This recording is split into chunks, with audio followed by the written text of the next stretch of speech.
अस्सलामुअलैकुम Hussam there, welcome to my new video. आज की वीडियो हमारी होगी पॉडकास्ट।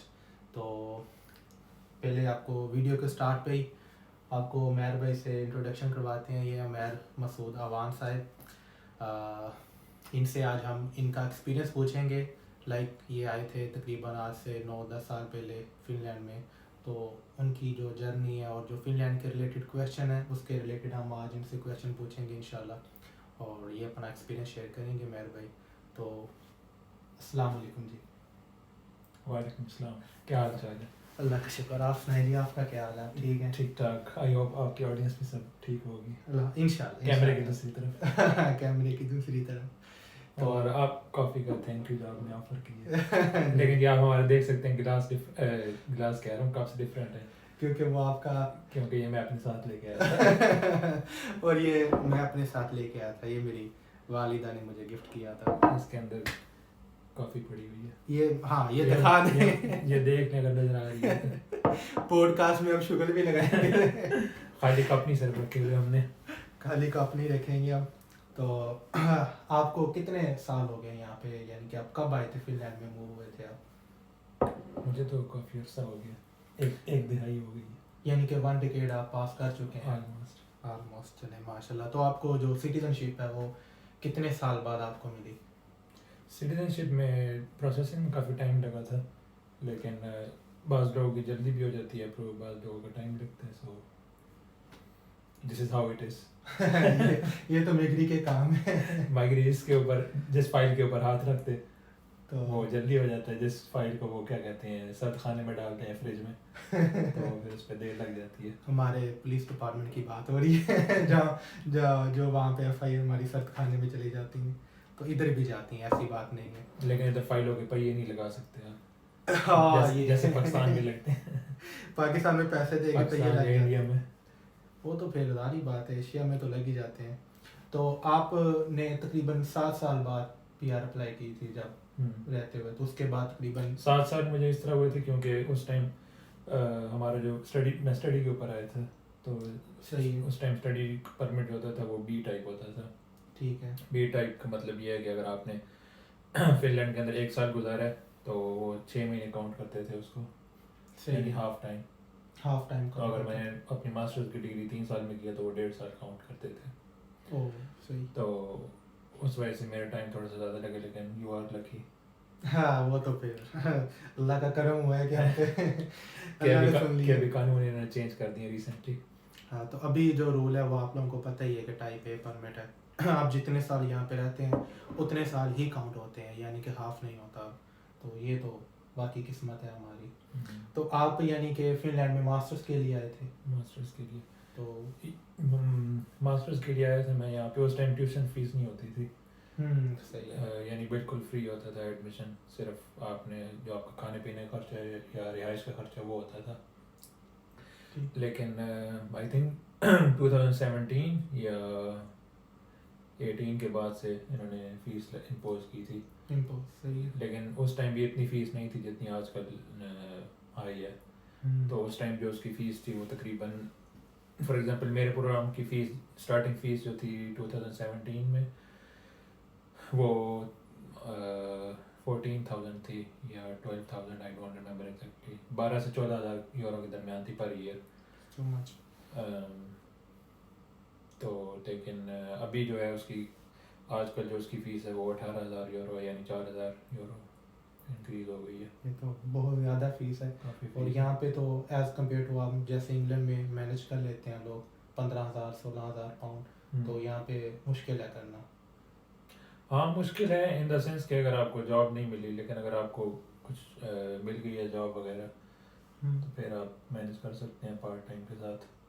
नहीं, 1 साल में एक स्टूडेंट एज अगर पार्ट टाइम वो जॉब हाँ अगर डेफिनेटली यू आर राइट, अगर उसके 18,000 यूरो पर ईयर फीस है तो वो मैनेज नहीं होता। वो मैनेज तो कितने की, यानी कि जो है वो स्टूडेंट एक ईजीली मैनेज कर सकता है जो आजकल के हिसाब से अगर आपकी फ़ीस 6 से 8,000 यूरो के दरमियान है तो वो किसी न किसी हद तक आप मैनेज कर सकते हैं। ठीक है, क्योंकि हम 3,000 दे रहे हैं तो हमारी तो नाक रगड़ रगड़ के बस हो गई है। तो एनीवेज, अच्छा नेक्स्ट ये है कि मैंने क्वेश्चन लिखे हुए हैं क्योंकि हमारी मेमोरी इस तरह की है, तो क्या कर सकते हैं। ठीक है। तो सबसे पहले तो ये बताएं कि अब पहले जब आप आए थे तो इनका सिटीजनशिप का रूल था 6 साल, इसी तरह। उस टाइम था इनका एक्चुअली 5 साल था। ओके। और पीआर का 4 साल था।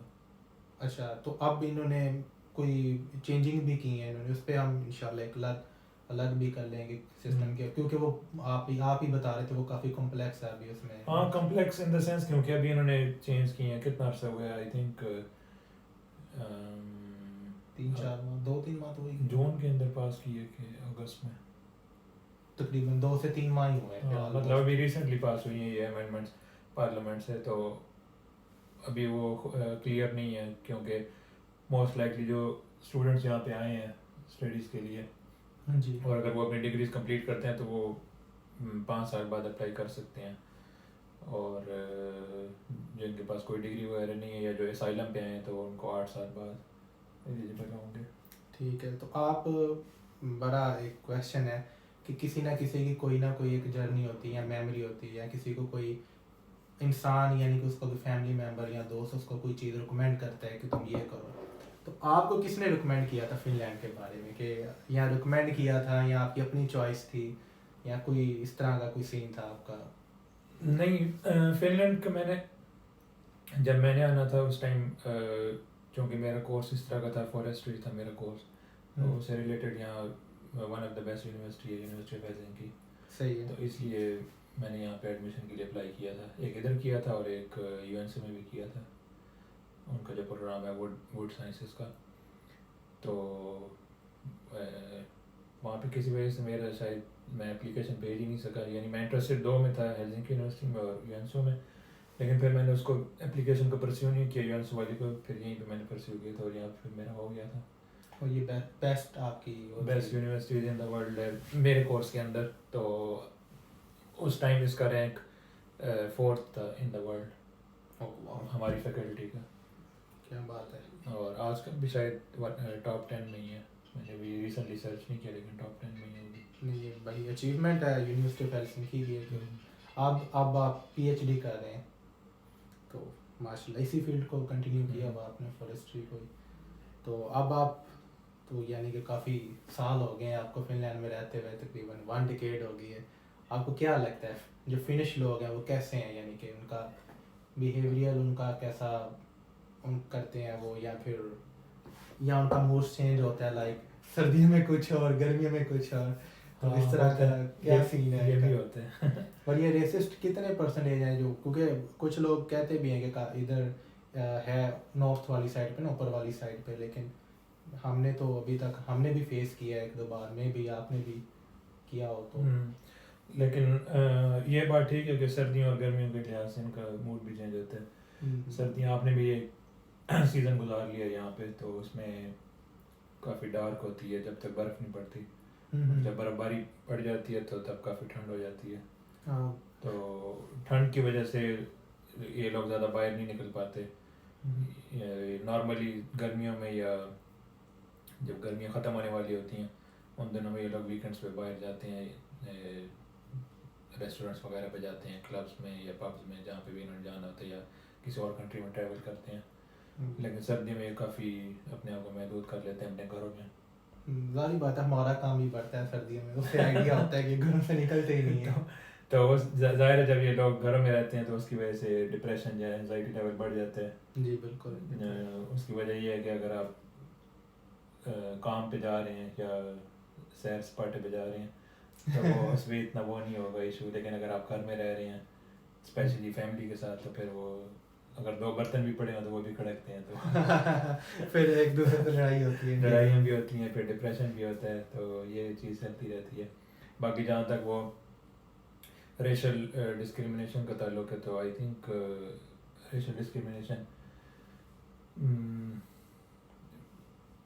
परसेंटेज में बता दें। नहीं, मतलब परसेंटेज में मैं नहीं बता सकता, लेकिन ये है कि बंदे की परसेप्शन के ऊपर होती है। अगर मैं फील करूँगा तो मुझे लगेगा कि वाकई डिस्क्रिमिनेशन होती है, किसी न किसी हद तक होती है बात। ये मैं झुटला या इनकार नहीं कर रहा, लेकिन बंदे की अपनी परसेप्शन पे भी काफ़ी डिपेंड करता है। हम पाकिस्तान में भी तो रेसिज्म करते हैं।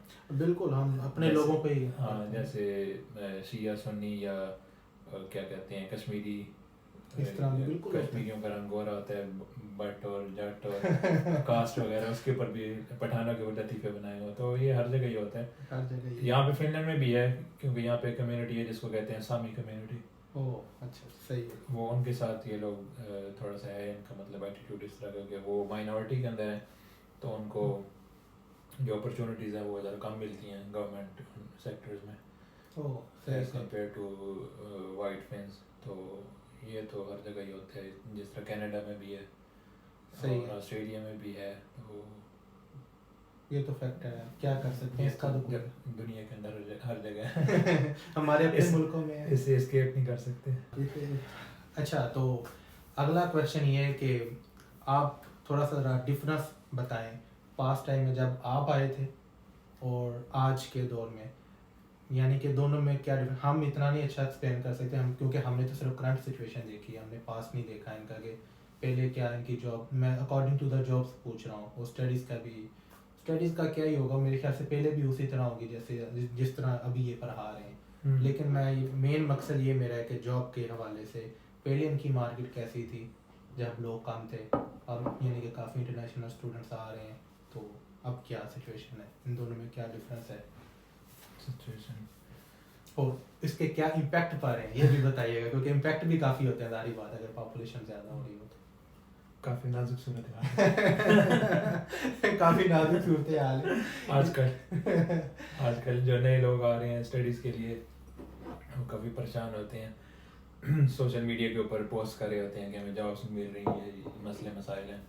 तो ये तो पहले भी थे मसले मसाइल, ये कोई अभी कोई इस तरह की कोई मेजर चेंज या शिफ्ट नहीं हुई इनके बिहेवियर में या इनकी पॉलिसीज़ के अंदर जॉब को लेके। लेकिन ये है कि पहले ज़ाहिर है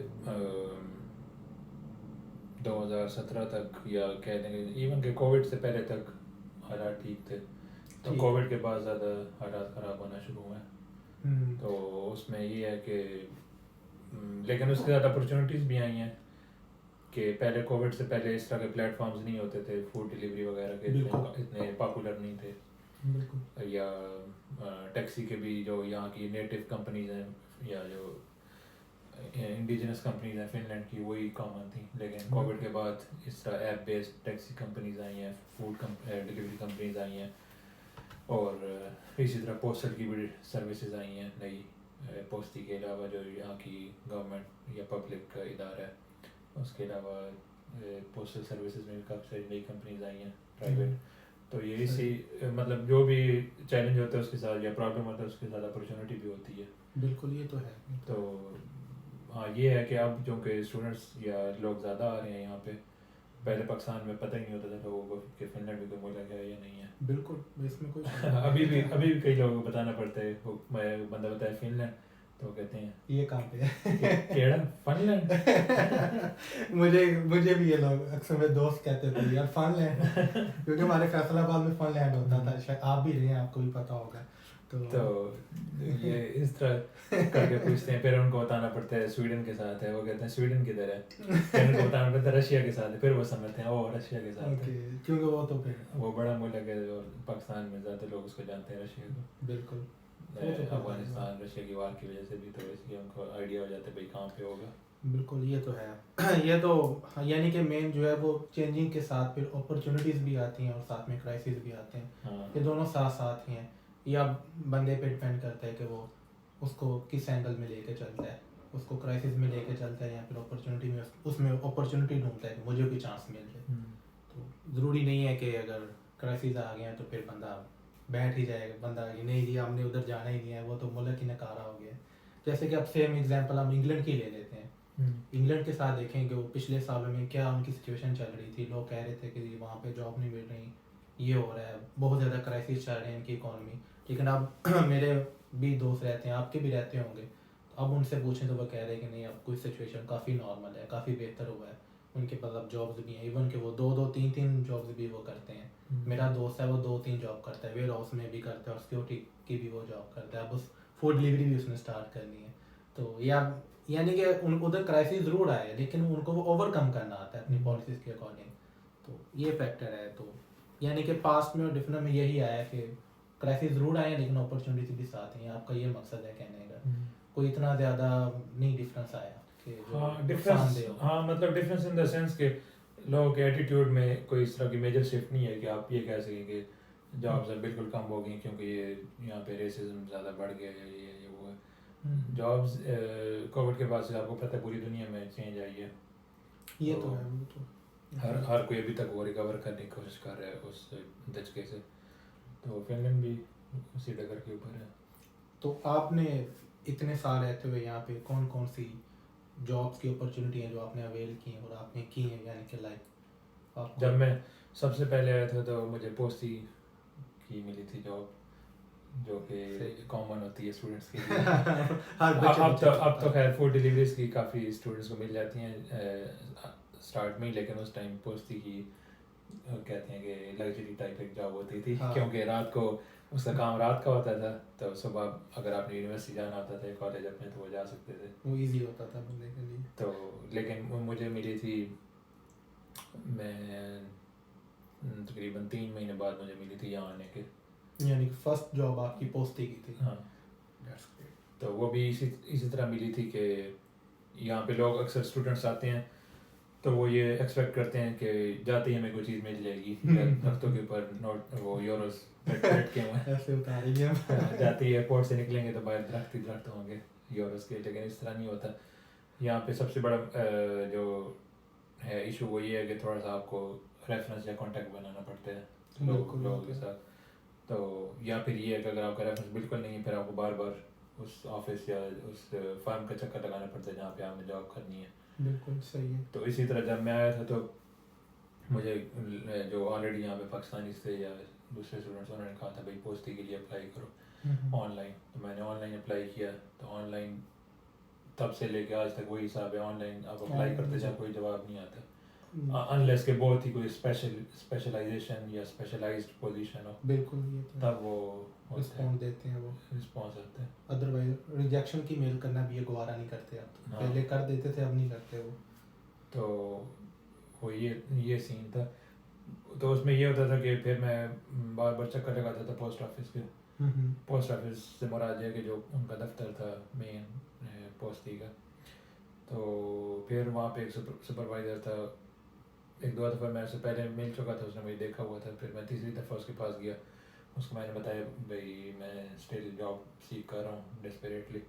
तो फिर कहते हैं मेरे पास अभी एक वैकेंसी आने वाली है क्रिसमस के पास दिसंबर के एंड पे, तो अगर तुम इंटरेस्टेड हो तो तुम यू कैन ज्वाइन मी। तो मुझे और क्या चाहिए जॉब को चल के आ रही है, मैं क्यों छोड़ूंगा। तो फिर मैंने कहा definitely I will do it.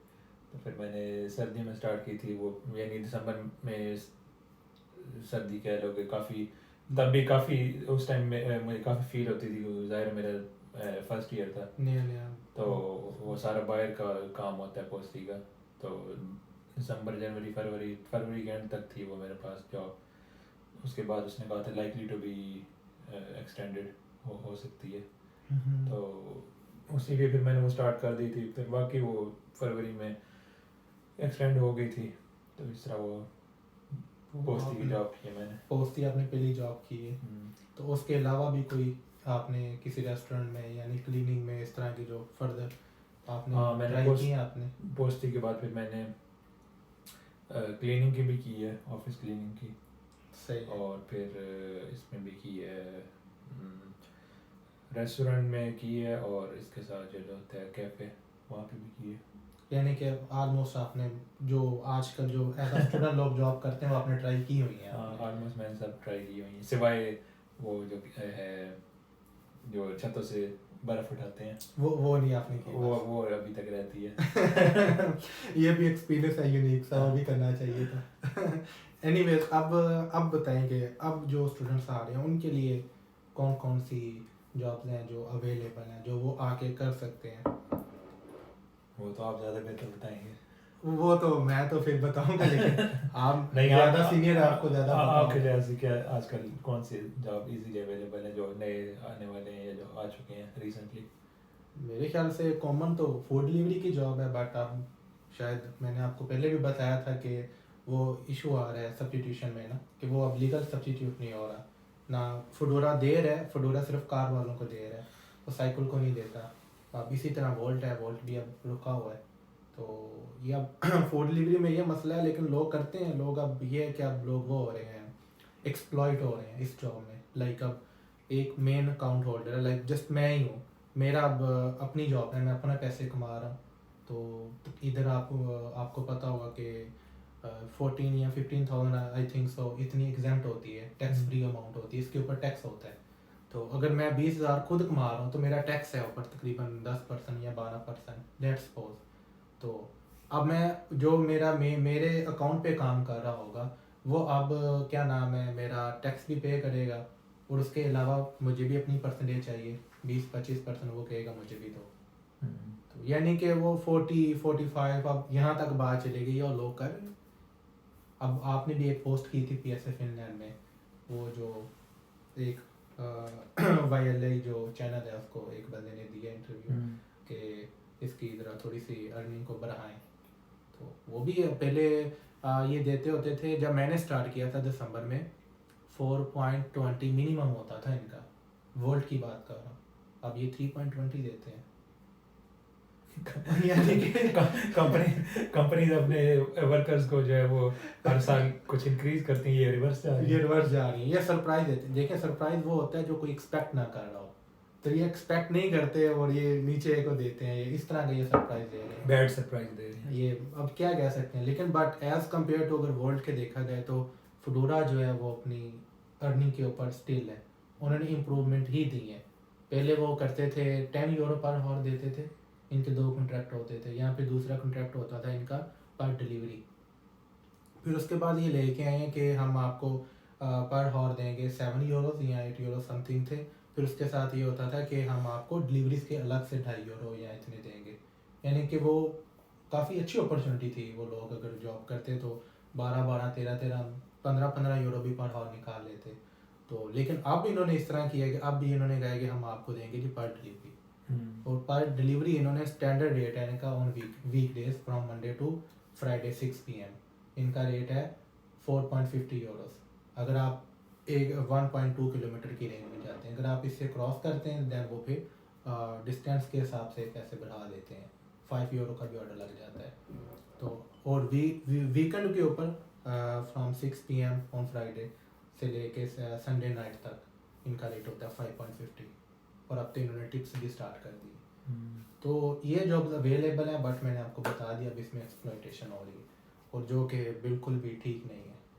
मैं तो जो नए स्टूडेंट्स आते हैं मैं तो उनको यही कहता हूँ कि भाई साथ में कुछ स्किल लेके आओ, लाइक प्लम्बर की हो गया, बार्बर की हो गया। नाई का काम सीख के हमारे भी बाल काटने देखे, मेरे भी काफ़ी बड़े हो गए हैं, ज़रूरत पड़ गई है बाल कटवाने की, या मैकेनिक का काम सीख के तो ये ज़्यादा है। उसके अलावा पोस्टी अवेलेबल है, लेकिन वो अब मिलती नहीं है, आपको भी पता है बेहतर। और उसके बाद रेस्टोरेंट की जॉब, रेस्टोरेंट की जॉब लेने जाए तो सबसे पहले जी आपको फिनिश लैंग्वेज आती है। अब बंदा पूछे अब नया नया आया उसको क्या फिनिश लैंग्वेज आएगी, उसको तो फिनिश का भी नहीं पता होगा। उसके बाद क्लीनिंग में जाएँ उधर भी यही हाल है इनका, होटलिंग में जाएँ तो उधर भी इनका यही प्रॉब्लम है कि फिनिश लैंग्वेज हमें चाहिए। तो जॉब तो यही अवेलेबल है, अगर इसके अलावा कोई है तो आप बता दें। हाँ यही है। या इसके अलावा अगर किसी को कोई स्किल आती है जैसे ग्राफिक डिज़ाइनिंग की, तो उसमें भी कहीं ना कहीं चांस बन सकते हैं, लेकिन उसमें भी काफ़ी आपको स्ट्रगल करना पड़ता है, ढूंढना पड़ता है। बाकी जो सरेदस्त जॉब्स अवेलेबल हैं वो फूड डिलीवरी की है, पोस्टी वगैरह की है, और क्लीनिंग इंडस्ट्री में है। हाँ यही मतलब जो स्टूडेंट्स को जॉब अवेलेबल होती है, या वो जो स्नो रिमूवल वाली है जो छतों के ऊपर से छतों की ओर से क्रेन पे जाना हो, छतों से बर्फ उतारनी है, या जो घरों के सामने से यही काम होता है, पत्थर फेंकने हैं, बर्फ उठा के बाद में पत्थर भी फेंकते हैं, मैंने देखा था किसी को काम करते हुए। हाँ लेकिन वो ज़्यादातर इनके अपने ही लोग होते हैं। और ये बड़ी क्या नाम है, एक स्पेशल केस हूँ मैं जिसको ये भी जॉब नहीं मिली थी। मैंने अप्लाई किया था इसमें भी ना easy.fi पे, बट मुझे नहीं मिली, उन्होंने नहीं रखा। तो ये तो मम्मी डैडी बच्चे इसको क्या रखेंगे, ये कहीं मार ही ना जाए। तो एनीवेज ये तो अब जॉब्स हैं, लेकिन आपको बता दिए कि जॉब के साथ साथ ये भी सिचुएशन है कि फिनिश लैंग्वेज आनी चाहिए। तो हाँ, अपना माइंड बना के हैं कि आपको यहाँ टाइम लगेगा। अभी ये सोच के ना है कि बस किसी से पैसे पकड़ के तो शो करवा के स्टेटमेंट यहाँ पे पहुँचने किस तरह आगे से देखी जाएगी। तो आगे से देखी तो जाएगी, लेकिन थोड़ा सा मेंटली प्रिपेयर होके हैं। बिल्कुल ये तो बाज़ लोग मेंटली प्रिपेयर नहीं होते और वो इतने स्ट्रांग नहीं होते, तो वो फिर जल्दी क्या कहते हैं, हिम्मत हार जाते हैं या डर जाते हैं। तो या तो वो वापस चले जाते हैं, या फिर ये है कि यहाँ से किसी और कंट्री मूव कर जाते हैं। तो करते हैं इस तरह लोग। अभी रिसेंटली भी आपको बताया था ना कि वो एक बंदा गया इटली, वो सॉरी स्पेन मूव हो गए, इंडियन दो सिख आए हुए थे। उसके बाद मेरे साथ भी एक लड़का आया था, वो भी जर्मनी भाग गया है। वो उसका एक क्लास फेलो था, वो भी इटली चला गया है। तो ये लोग भाग जाते हैं। अब इसके बारे में नहीं हम डिस्कशन करेंगे, तो एक अलग सा एक पूरा टॉपिक है, लोग क्यों भागते हैं। अलग सा टॉपिक है। Finland is for strong people, is not for everyone. तो इसकी बेस्ट एग्जांपल आपके सामने बैठे हैं मेरे भाई। इनसे भी लोग काफ़ी पुराने भी बैठे हुए मेरे ख्याल से, 15-15, 20-20 साल के, जो पाकिस्तान के, सिर्फ पाकिस्तानी हैं। 25-30 साल पुराने लोग भी यहाँ पे हैं। तो पुराने पापी भी बैठे हैं। उनको देख के लगता भी है ये काफ़ी पापी हैं ये, क्योंकि इनकी बातों से अंदाज़ा हो जाता है। तो एनीवेज अगला नेक्स्ट है जी कि आपसे पूछना है कि यहाँ पे कौन सी ऐसी स्टडी फील्ड है जिसके बाद हमें यानी कि नज़र आता है कि हाँ इसका स्कोप बड़ा अच्छा होगा, और हमें यानी कि फिनलैंड उसको यानी कि ज़्यादा एक्नॉलेज करता है as compare to like other, यानी कि एक स्पेसिफिक बिजनेस है। अब बिजनेस में आप राय दे, आपकी शायद यही राय हो जो मैं कहना चाह रहा हूँ कि उसमें ये फिनिश लैंग्वेज कहते होंगे, क्योंकि बिजनेस जो होता है वो हमेशा अपनी मदर लैंग्वेज में ही होता है। जैसे कि पाकिस्तान है, बेशक हमारे CSS करते हैं लोग, इंग्लिश में करते हैं मेहनत, लेकिन ऑफिस डीलिंग जो होती है वो हमेशा उर्दू में ही होती है। तो वो तो जारी बात है, वो फिनिश को रिकमेंड करते होंगे। तो मैं ये पूछना चाह रहा हूँ कि जो अभी स्टूडेंट्स आ रहे हैं, जो अप्लाई करेंगे, इस साल भी करेंगे और आगे भी आएंगे, तो उनको किस फील्ड पे ज़्यादा फोकस रखना चाहिए कि ताकि वो यानी कि भटके ना, एक मेन पॉइंट पे रहें वो। तो जो जहाँ फिनलैंड में जिस चीज़ का फ्यूचर है वो हेल्थ केयर में है, नर्सिंग का। ओह ठीक है, इंजीनियर्स का। नाइस, सही है।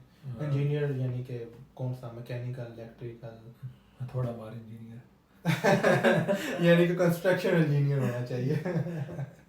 नहीं, मैकेनिकल का भी है और इलेक्ट्रिकल का भी है, इसके अलावा सिविल का भी है। लेकिन ये है कि सिविल में थोड़ी सी वो फिनिश लैंग्वेज चाहिए होती है। इलेक्ट्रिकल या मैकेनिकल में फिर भी आपका चांस बन जाता है बगैर लैंग्वेज के भी। बट इंजीनियरिंग में अगर आपकी फील्ड इंजीनियरिंग से रिलेटेड है, डाटा इंजीनियरिंग है या वैसे कोई और इंजीनियरिंग की टाइप है, तो उसमें सही अपॉर्चुनिटीज़ हैं। इसके अलावा किस चीज़ में, हाँ, अगर आप कोई रिसर्च कर रहे हैं मास्टर्स के बाद किसी अपनी फील्ड में एज अ रिसर्चर या रिसर्च असिस्टेंट, तो उसमें भी आपका स्कोप है। बिल्कुल सही है। और फॉरेस्ट्री में भी है, लेकिन उसके लिए आपको लैंग्वेज आनी चाहिए। अच्छा, उसके लिए लैंग्वेज मस्ट है। वो तो खैर हेल्थ केयर के लिए भी मस्ट है, अगर किसी नर्सिंग करनी है तो। हमारी है वो तो फिर सारी बात है, वो सारी लैंग्वेज मानते होंगे हर एक फील्ड में, लेकिन स्कोप तो है नर्सिंग का काफ़ी अच्छा है, यानी कि हेल्थ केयर का। हाँ, और उसके बाद इंजीनियर्स का काफ़ी अच्छा स्कोप है यहाँ पे। काफ़ी अच्छा तो नहीं, लेकिन बेटर है।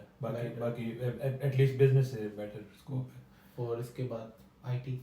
हाँ, IT ये अपनी अच्छी मैं यही सोच रहा, मैं कब IT करेंगे। अच्छा लुक मार दिया IT का। वही ना, मैं IT मिस हो गया। IT का भी स्कोप अच्छा है यहाँ पे, स्पेशली अगर आप पाकिस्तान से आ रहे हैं तो पाकिस्तानी जो कंप्यूटर साइंटिस्ट या computer developer, software developer sorry, या प्रोग्रामर्स, उनको काफ़ी यहाँ पसंद करते हैं, क्योंकि हम लोग ज़रा बेटर हैं उस चीज़ में, लाइक इंडियंस। तो और हम ज़रा एफिशिएंट भी हैं इन चीज़ों में। तो इसलिए अगर आपके पास एक्सपीरियंस है पाकिस्तान से किसी भी लैंग्वेज के अंदर कंप्यूटर की, और आपका पोर्टफोलियो बिल्ड हुआ हुआ है, तो उसमें आपको काफ़ी मदद मिलेगी इसमें यहाँ पे इंटीग्रेट करने में जॉब मार्केट में। अगर आपका एक्सपीरियंस नहीं है, सिर्फ आपने डिग्री की हुई है, तो फिर ज़ाहिर है यहाँ पे आपको थोड़ा सा टफ टाइम मिलेगा, लेकिन एवेंचुअली आपको अपॉर्चुनिटी कोई ना कोई मिल जाएगी। सही है, यानी कि आईटी, हेल्थ केयर और इंजीनियर्स ये ज़्यादा ये नहीं कहेंगे कि कर लिया तो बस मिल गई, हाँ, यानी कि अपॉर्चुनिटीज। हाँ, स्ट्रगल तो हर एक के लिए, लेकिन इन 3 सेक्टर्स में रिलेटिवली कम स्ट्रगल है जॉब सीकिंग के अंदर, इंजीनियरिंग, आईटी और हेल्थ केयर। क्योंकि सारी बात है, हेल्थ केयर में भी नर्सिंग जो है उसको जल्दी मिल जाती है, जो बाकी डॉक्टर्स वगैरह हैं उनकी भी है अपॉर्चुनिटीज़ यहाँ पे, लेकिन डॉक्टर्स को फिर ज़ाहिर है उसी लेवल की फिनिश लैंग्वेज भी चाहिए होती है। नर्सिंग या जो नर्स होता है उसको इतनी लैंग्वेज की ज़रूरत नहीं होती है as compare to the doctor, क्योंकि डॉक्टर ज़ाहिर है उसने कोई बात उसको समझ आएगी तो वो प्रेस्क्राइब करेगा ना पेशेंट को। उसमें तो प्रोफिशिएंसी मांगते होंगे वो फिनिश लैंग्वेज में, क्योंकि वो काफ़ी इम्पोर्टेंट फील्ड है। बिल्कुल, क्योंकि अगर लैंग्वेज समझ ना आए तो दुर्घटना घट जाएगी और ये ना मरीज ठीक होने की बजाय वो मरीज कह रहा है कि मुझे बुखार है, वो समझ रहा होगा इसको नमोनिया होगा उसको टैबलेट की डिफरेंट दी है उसने। और यहाँ के लोग भी पता है, वो पाकिस्तान में तो होते हैं हम हाइपरटेंसी की, जहाँ पे भी जाते हैं गली मोहल्ले में कोई ना कोई डिस्पेंसरी बैठा होता है, वो हाइपरटेंसी की दवाई दे देता है, या दवाई से आराम नहीं तो टीका ठोक देते हैं डायरेक्ट। तो लेकिन यहाँ पे बहुत कम पोटेंसी की देते हैं, बिल्कुल। तो अगर वो गलत दवाई किसी को टकर जाए तो वैसे ही बंदा ना एक्सपायर हो जाए। लेकिन अगर देखा जाए इनका हेल्थ केयर सिस्टम भी जो है वो काफ़ी देखा है मैंने कि काफ़ी अच्छा है एज कम्पेयर टू यू। हाँ, स्टूडेंट्स के लिए काफ़ी अच्छा है, लेकिन जो स्टूडेंट्स नहीं है उनके लिए फिर भी थोड़ा सा वेटिंग टाइम होता है, लेकिन फिर भी ओवरऑल यूके से तो काफ़ी बेटर है। बहुत बेहतर है, क्योंकि मेरा इशू बना था, मैंने एक दिन कॉल किया, नेक्स्ट डे किसने मुझे अपॉइंटमेंट दे दिया कि आप वीडियो लिंक पे आ जाओ, तो उसने मुझे मेडिसिन लिख के दी है, बट मैंने कहा नहीं, अब मैंने सीख लिया दवाई के बिना रहना, अब नहीं लेनी मैंने मेडिसिन। तो मैं दवाई के बिना सीख लिया, दवाई की कीमत देख के। आप पॉइंट सही पकड़े। क्योंकि सारी बात है, इतनी ज़्यादा गहरी चोट नहीं होती जितनी उसकी प्राइस देख के दिल को तकलीफ होती है। तो बेहतर है कि फिर बंदा कहता है दिल पे पत्थर रख के कि थोड़ा सा और टाइम देखते हैं, हो सकता है ठीक ही हो जाए। बस यही है, जैसे रियान के साथ हुआ था, वो उसकी जो लेग का मसला बना था, तो उससे भी काफ़ी पैसे लग गए थे, लेकिन अल्लाह का शुक्र है फिर पैसे सेहत पे ही लगाने और किस लिए लगाने। चलिए मैं वीडियो देख के आता हूँ। नेक्स्ट है जी कि स्टूडेंट्स के रिलेटेड ही क्वेश्चन है कि स्टूडेंट्स की जो लाइफ है वो यहाँ पे यानी कि कैसी है। आप तो हमारे सीनियर, आपको ज़्यादा पता होगा, हम भी हैं लेकिन अभी हम बच्चे हैं छोटे छोटे अभी एज़ कम्पेयर टू एक्सपीरियंस। तो आप क्या यानी कि देखते हैं जो स्टूडेंट की लाइफ है, उनके क्या बेनिफिट्स हैं, उनको क्या फ़ायदा हो रहा है यहाँ पे, यानी कैसी वो लाइफ गुजार रहे हैं? स्टूडेंट्स की लाइफ यहाँ पे बाकी कंट्रीज़ की निस्बत काफ़ी अच्छी है, सही है, क्योंकि यहाँ पे उनको फ्री हेल्थ केयर मिलती है। कोई अगर मसला हो जाए स्टूडेंट्स को तो काफ़ी सस्ता उनका इलाज है। दूसरा ये है कि डिफरेंट चीज़ों के अंदर उनको डिस्काउंट्स वगैरह मिलती हैं, जैसे ट्रांसपोर्टेशन के अंदर। जी जी बिल्कुल। या इसी तरह उनको जब भी नए स्टूडेंट्स आते हैं यूनिवर्सिटीज़ वगैरह में, तो उनको ओरिएंटेशन के दौरान को देते हैं कुछ कूपन्स वगैरह, तो वो डिफरेंट दुकानों पे जाकर वो यूज़ कर सकते हैं जी बिल्कुल, अपने कपड़े ख़रीदने के लिए या रेस्टोरेंट्स वगैरह में या कॉफ़ी वगैरह पीने के लिए। तो इस तरह के बेनिफिट्स उनको मिलते रहते हैं। बाकी इसके अलावा यहाँ पे उनकी लाइफ जो काफ़ी ईजी है। फॉर एग्ज़ाम्पल अगर आपने दाखिला किसी यूनिवर्सिटी में लिया हुआ है कैपिटल से बाहर किसी और यूनिवर्सिटी में, और आपके काफ़ी सारे कोर्स अगर हैं जो वो ऑनलाइन है, तो आपको ज़रूरी नहीं है कि आप उस सिटी में रहें, तो आप वहाँ से किसी बड़ी सिटी में जा सकते हैं। वहाँ पे जाके आप अपना जो भी पार्ट टाइम काम है वो करें, साथ स्टडीज़ भी करें। ये एग्जांपल मैं इसकी सबसे बड़ी एग्जांपल सामने बैठी है। मैं यही कहने वाला था कि मेहरबानी ये मुझे देख के कहा है। तो उस लिहाज से काफ़ी इजी है स्टूडेंट्स की लाइफ यहाँ पे। जैसे जर्मनी के अंदर है, जर्मनी में काफ़ी सख्ती है, क्योंकि वहाँ पे प्रोफेसर भी काफ़ी वो कहते हैं ग्रिल करते हैं स्टूडेंट्स को, टाइम मांगते हैं उनसे। तो लेकिन यहाँ फिनलैंड में काफ़ी चिल माहौल है फिलहाल तक, आगे का नहीं पता, आगे हो सकते हैं भी सख्ती करें, लेकिन सारी बात बस अल्लाह से दुआ के तक हमारी डिग्री पूरी हो जाए। बाद में जो उन्होंने करने करते हैं, लेकिन फिलहाल काफ़ी चिल माहौल है। नहीं सबसे ज़्यादा चिल माहौल मुझे बाकी यूनिवर्सिटी का तो नहीं पता इतना, लेकिन वो मैंने देखे हैं, हालांकि वो उनको पढ़ना पड़ता है, वो जाते भी हैं वो क्लासेस लेने। तो लेकिन जो हमारी यूनिवर्सिटी है वो बहुत ही यानी कि मैं कहूँगा बहुत अच्छी है, बहुत बेहतरीन है। उन्होंने आज तक हमें प्रोफेसर की मेल नहीं है कि तुम इधर क्यों नहीं आ रहे, तुम क्लास में क्यों नहीं हो, तुम्हारी अटेंडेंस नहीं है, तुम ये। हालांकि मैं मेल करता हूँ प्रोफेसर को। मैंने हमारा एक कोर्स स्टार्ट हुआ था, मैंने प्रोफेसर को मेल की, मैंने कहा सर मेरा बड़ा मसला है, मेरी जॉब लगी हुई है, तो अगर मेरी जॉब चली जाएगी, अगर मैं यूएनसो आता हूँ तो ये वो मैंने कहानी डाली उसको पूरी। तो मुझे कहता कि नो प्रॉब्लम, कोई मसला नहीं है, तुम जो कोर्स मैंने दिया उसकी वो पढ़ो, डिस्क्रिप्शन पढ़ो तो तुम्हें उधर नज़र आएगा, उधर मैंने लिखा हुआ है कि जनरल एग्ज़ाम, तुम जनरल एग्ज़ाम दे देना, यानी कि तुम्हारे सारे मार्क्स एग्ज़ाम के काउंट होंगे, कोई असाइनमेंट ना करना, कुछ ना करना, एग्ज़ाम दो और पास हो जाए। इससे मेरे ख्याल से कोई बेहतरीन अपॉर्चुनिटी नहीं है। और ये है कि जो इस तरह की तो पाकिस्तान में इस्लामाबाद बॉर्डर ओपन यूनिवर्सिटी भी इजी नहीं है, क्योंकि वहाँ पे भी असाइनमेंट्स करनी पड़ती हैं, अदरवाइज वो नंबर नहीं मिलते आपको। नंबर नहीं मिलते, इधर असाइनमेंट भी नहीं। मैंने अभी मेरा ये सेमेस्टर स्टार्ट हुआ है 1 सितंबर को, मेरे ख्याल से मैंने कितने घंटे यानी कि आवर्स हैं जो गुजर चुके होंगे आज तक, मेरे ख्याल से मैंने सिर्फ 1 घंटा बैठ के एक प्रोजेक्ट किया है, ठीक है, और उसमें मुझे 4 ग्रेड मिले आउट ऑफ 5, यानी कि काफ़ी अच्छे ग्रेड हैं 4। तो उसके बाद यानी कि मुझे उसके क्रेडिट भी मिल गए हैं। तो मैं यानी कि उस कोर्स का मैंने 2 महीने पढ़ा है, और मैंने नहीं पढ़ा, यानी कि बता रहा हूँ 2 महीने से वो चल रहा था, बट मैंने सिर्फ उसको 1 घंटा बैठ के उसका प्रोजेक्ट किया, वो भी मैंने खुद नहीं किया, दोस्त को साथ लिया तो उसके साथ मिलकर मैंने किया, और ये नतीजा है। तो यानी यहाँ पे स्टूडेंट की लाइफ इतनी, मैं ये नहीं कहूँगा कि अगर हमारी लाइफ इतनी ईजी चल रही है तो हर एक की लाइफ इसी तरह होगी। अब करेडिया यूनिवर्सिटी है, वो सुबह से बैठा लेते हैं और शाम तक नहीं छोड़ते, वो कभी कभी, ये नहीं कि वो डेली करते हैं, वो इस तरह करते हैं। वो मेरे दोस्त थे हमारे जो मेरे साथ आए थे बैचमेट, तो वो बताते थे कि वो इसी तरह करते हैं। तो ये हर एक यूनिवर्सिटी का अपना डिपेंड है, लेकिन आपने ऑलरेडी बता दिया कि स्टूडेंट्स को काफ़ी ज़्यादा बेनिफिट है, ट्रांसपोर्टेशन में भी हैं, उसके बाद हेल्थ केयर में भी हैं काफ़ी ज़्यादा। तो बस बेनिफिट्स तो बेनिफिट्स हैं जी। एनीवेज नेक्स्ट है कि फिनलैंड के, अब यानी कि ये एक क्वेश्चन है, इसके 2 पार्ट हैं। लाइक आप फिनलैंड का ये बताएं कि इसके पॉजिटिव एक्सपेक्ट बताएं कि इसके यहाँ का क्या हमें फ़ायदा है, यानी कि फ़ायदा नहीं, ये बताएं कि इसके बेनिफिट्स क्या हैं फिनलैंड के, जो कि हमें बड़ा अच्छा, यानी कि इसके पॉजिटिव साइड इसकी हमें दिखाए, और इसकी नेगेटिव यानी कि जो नेगेटिविटी है, नेगेटिव यानी कि नेगेटिव साइड जो काफ़ी यानी कि जिसमें चैलेंजेस हमें फेस करने पड़ते हैं। तो ये ज़रा थोड़ा सा एक्सप्लेन करें, यानी कि प्रोस एंड कॉन्स पूछ रहा हूँ मैं इसके फिनलैंड के। पहले मैं कौन सा बताऊँ? मेरे ख्याल से पहले दुख दे दें। यही सही है, तसल्ली बाद में दी जाए तो बेहतर है। हाँ, तो सबसे बड़ा दुख यहाँ पे ये होता है स्टूडेंट्स को, या यहाँ का वेदर, मौसम जो है वो काफ़ी चैलेंजिंग होता है, क्योंकि यहाँ पे सर्दी काफ़ी पड़ती है, स्पेशली सेंट्रल या नॉर्थ पार्ट ऑफ फिनलैंड में तो -30 से भी नीचे जाता है टेम्परेचर, बिल्कुल सेंटीग्रेड्स में बता रहा हूँ, होए फारेनहाइट में नहीं। माइनस, वो भी माइनस। और कैपिटल में हेलसिंकी में जब से मैं यहाँ पे हूँ तब से मैक्सिमम -28 तक गया, या -30 तक में भी, उससे नीचे नहीं गया, लेकिन यूजुअली -20 तक ही जाता है। कोई एक आध रात होती है जब -25 तक होता है।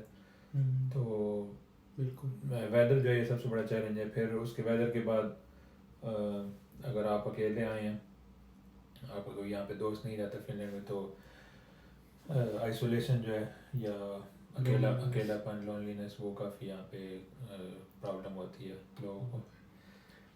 तो और तीसरा इसी से कनेक्टेड है, ज़ाहिर अगर आपके यहाँ कोई जानने वाले नहीं है, आप अकेले हैं, तो फिर आपको ज़ाहिर जॉब लेने में भी इशू होते हैं, तो फिर बंदा और डिप्रेस हो जाता है वेदर की वजह से भी। बिल्कुल।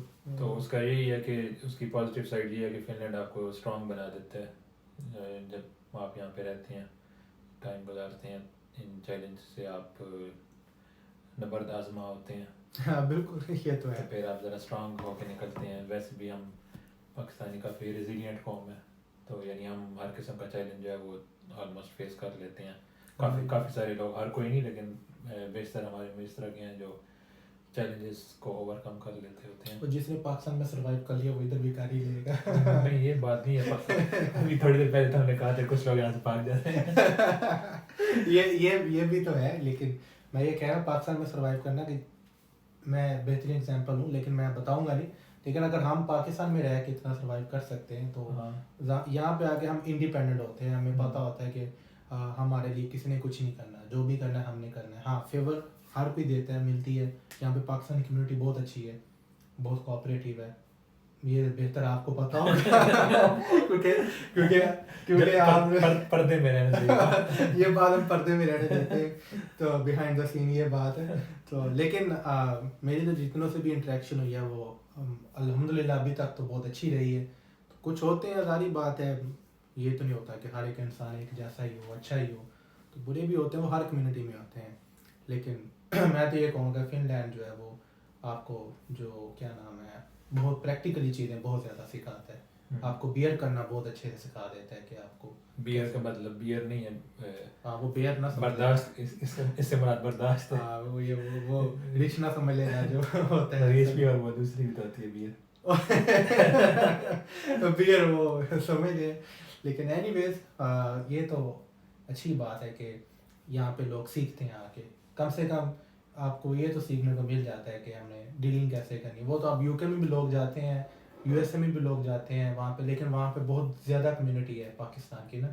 ऑलमोस्ट यूके तो अब एशिया बना हुआ है। वो मैं एक दिन देख रहा था, रील में देख रहा था, एक बंदा 1 to 5 लेके उधर जा रहा है, एक ना सुजुकी मेहरान की गाड़ी उधर उसने इम्पोर्ट की हुई थी, वो चला रहा था उधर ना सेंटर में। तो मैं ये देख रहा मैं कि यहाँ पे तो ये नहीं है, यहाँ पे तो पाकिस्तानी टावा अगर हम फुडूरा करें तो तब मुझे 1-2 पाकिस्तानी नज़र आते हैं, इतनी ज़्यादा कम्युनिटी नहीं है हमारे। लेकिन फिर भी इसलिए कह रहे हैं कि यहाँ पे ज़रा ये भी तो हो सकता है वो स्टैंड करते ही ना हो जिस टाइम तुम करते हो। नहीं मैं ये बात नहीं कर रहा कि डिलीवरी के ही ड्यूरेशन में, मैं उस तरह भी बात कर रहा हूँ। हम जाते हैं बाहर इतने हमें नहीं, साउथ एशिया से अभी तक हमें इतने लोग नहीं नज़र आते, नहीं नज़र आते, लेकिन उसकी मल्टीपल रीजन है। लेकिन ये है कि यहाँ पे भी कुछ लोग इस तरह हैं जो आ जाते हैं यहाँ फिजिकली, लेकिन मेंटालिटी उनकी पाकिस्तानी रहती है, या कुछ चीज़ें जो इम्प्रूव करने वाली रहती हैं वो नहीं कर पाते। तो वो हर एक का अपना पर्सनल या सब्जेक्टिव एक्सपीरियंस होता है। बिल्कुल। हम मस्जिद में भी अब जब जाते हैं जुमा पढ़ने तो ज़्यादातर ये सोमालियन ही होते हैं या अरबी होते हैं इस तरह के ना, तो वही हैं। पाकिस्तानी मुझे बहुत कम देखने को मिले हैं, लेकिन नमाज में पढ़ते लेकिन देखा जाए ना, पाकिस्तानी अगर देखा जाए, मैंने जो ज़्यादा देखे हैं वो मैंने यूएनसो में देखे हैं। यूएनसो में बहुत ज़्यादा पाकिस्तानी, मस्जिद में भी जाए तो पाकिस्तानी माशाल्लाह काफ़ी। हाँ तो यूएनसो यूनिवर्सिटी में भी काफ़ी सारे पाकिस्तानी एक प्रोग्राम के अंदर अगर 20 की क्लास है तो उसमें से आई थिंक 14 या 15 तो पाकिस्तानी होते हैं। बिल्कुल। अभी देख लें हमारे जो हमारे जूनियर्स आए इस साल 9 पाकिस्तानी है उसमें, जो हमारे सेशन में अभी जूनियर्स आ रहे हैं, तो बिग अमाउंट है वो, कोई छोटे 9 आउट ऑफ 20 ऑलमोस्ट। मेरे ख्याल से टोटल कितने थे वो, 20 थे कि 11 थे मेरे ख्याल, नहीं सॉरी 20 या 21 थे वो ना टोटल स्टूडेंट्स थे इंटरनेशनल। हाफ कह रहे हैं, 50%। वो हमें इसलिए पता है क्योंकि मैं और रियान थे, वो ट्यूटर थे स्टूडेंट, तो हमारे पास लिस्ट आई थी स्टूडेंट्स की ना इंटरनेशनल। तो हमने बच्चे चूज़ करने थे, हमने किन को ट्यूटरिंग हमने किन के साथ करनी, जिनको हमने गाइड करना, किन को ट्यूटिंग करनी है और हमने क्रेडिट किधर से लेने हैं क्योंकि यहाँ पे इसके भी क्रेडिट होते हैं, स्टूडेंट ट्यूटरिंग के भी, और साथ में यहाँ पे हर चीज़ के क्रेडिट होते हैं। अगर आप कॉन्फ्रेंस अटेंड करें उसका भी क्रेडिट ले सकते हैं। क्या कोई अगर कोर्स किसी को पढ़ाएं छोटा मोटा उसका भी ले सकते हैं। अगर कोई ट्रिप जा रहा है उसका भी आप क्लेम कर सकते हैं डिपेंडिंग ऑन द कॉन्टेक्स्ट। तो काफ़ी सारे क्रेडिट्स मिलते रहते हैं आपको। बिल्कुल। ये फ्री क्रेडिट्स ये बांटते हैं। पाकिस्तान में तो मिलते नहीं है। पाकिस्तान में मैंने एमएससी की है, तो वहाँ पे तो सुबह 9 या 10 बजे हमारी क्लास स्टार्ट होती थी, और 2 3 4 बजे तक बस क्लास में बैठे रहना है पागलों की तरह। और एक चीज़ की एक लिमिट होती है। मैं एजुकेशन सिस्टम को बुरा नहीं कह रहा, वैसे ही यानी कि अपना एक्सपीरियंस बता रहा हूँ, ये कोई नेगेटिविटी में ना लेके जाएं। लेकिन पूरा दिन बैठे रहना है, और एक लिमिट होती है हमारे दिमाग की, 1 घंटा 2 घंटे 3 घंटे 4 घंटे हम सुन लेंगे। लेकिन जब ज़्यादा हो जाता है ना, तो फिर जो प्रोफेसर पढ़ा रहा होता है ना हमें, वो प्रोफेसर बोल रहा था और हमें सुनाई नहीं दे रहा होता कि क्या बोल रहा है ये, बस कुछ बोल रहा है बोलता रहे, हम अपनी मस्त में मगन होते हैं, हमें नहीं पता होता। तो ये थोड़ा सा हमें चाहिए कि हमें ज़रा अपने पाकिस्तानी एजुकेशन सिस्टम में भी, आपको क्या लगता है कि चेंजिंग करनी चाहिए, थोड़ी सी लानी चाहिए इनोवेशन, ताकि जिस तरह इधर के एजुकेशन सिस्टम है, अगर सीरियसली अगर यहाँ का एजुकेशन सिस्टम पाकिस्तान में इम्प्लीमेंट कर दिया जाए ना, तो हमारे जो पेरेंट्स हैं वो ये कहेंगे बच्चा तो पढ़ता ही नहीं, बच्चा हालांकि ये बहुत पढ़ते हैं, ये हमसे ज़्यादा यहाँ पे यहाँ पे आप जब आप आए फॉर एग्जांपल तो ट्रेन के अंदर या बसेस के अंदर लोग किताब लेके पढ़ रहे होते हैं, बुक बड़े होते हैं, ये बुक बहुत रीडिंग काफ़ी करते हैं ये लोग। मैं आप नॉर्मली वो जो कम्यूटर ट्रेन हैं उसमें भी आते, तो इनके बूढ़े बूढ़े लोग हैं, उन्हें ऐसे बुक पर, मैं बैठा हूँ उसके सामने, उसने ऐसे बुक खोली पढ़ रहा बैठ के। बिल्कुल। मैंने कहा बाबा तेरी मरने की उम्र है, तो किताबें पढ़ रहा, तूने नॉलेज कहाँ लेके जानी है ये वाली। तो एनीवेज, अच्छा अब इस क्वेश्चन के साथ हम इस पॉडकास्ट को अब ख़त्म करेंगे, क्योंकि काफ़ी लंबी होगी, लेकिन पॉडकास्ट होती इतनी, अब क्या करें, सारे इश्यूज़ को भी तो हमने क्लियर करना होता है साथ साथ। तो आप ओवरऑल एक पॉइंट ऑफ व्यू दे दें अपना, के यानी कि जो हमें वो कर दे, इस टॉपिक को वाइंड अप कर दे, यानी कि आप क्या सजेशन देना चाहेंगे स्टूडेंट्स को, वो जो आ रहे हैं उनको आप क्या कहना चाहेंगे कि उनको यहाँ पे आना चाहिए, और यानी कि कोई टिप्स होती हैं कि सब्र रखना चाहिए, ये करो, ये चीज़ें, इस तरह की चीज़ें, तो आप एक ओवरऑल पॉइंट ऑफ व्यू दे दें, तो फिर हम इस पॉडकास्ट को वाइंड अप करेंगे इंशाल्लाह। उनको नहीं आना चाहिए।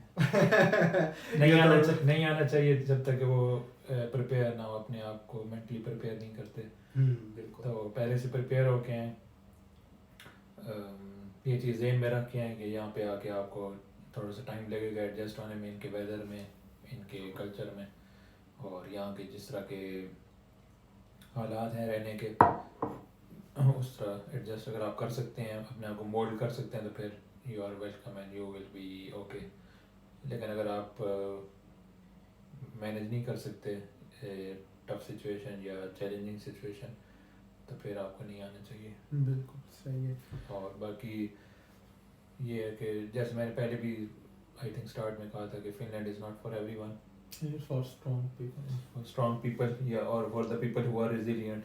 So if you are resilient, or if you think that you can manage things, then sure you should come.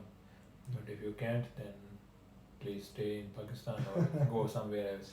तो बिल्कुल वो आप फिर आपके लिए पाकिस्तान बेहतर है, फिर पाकिस्तान बेहतर है। ये और कुछ लोग ऐसे भी हैं, मैं पर्सनली उनको जानता हूँ, वो मैसेज करते हैं तो उनके पाकिस्तान में बिजनेस सेटअप लगे हुए हैं अपने, यानी कि अब अच्छा कमा लेते हैं वो वहाँ पे, लेकिन उनकी मैसेज आते हैं कि हमें बाहर जाना है, हमें फिनलैंड आना है सर, मैं अपनी वाइफ का वीज़ा लगवा रहा हूँ, ये है, मैं इस तरह स्पॉज पे आऊँगा, ये आऊँगा, तो इस तरह हो जाएगा।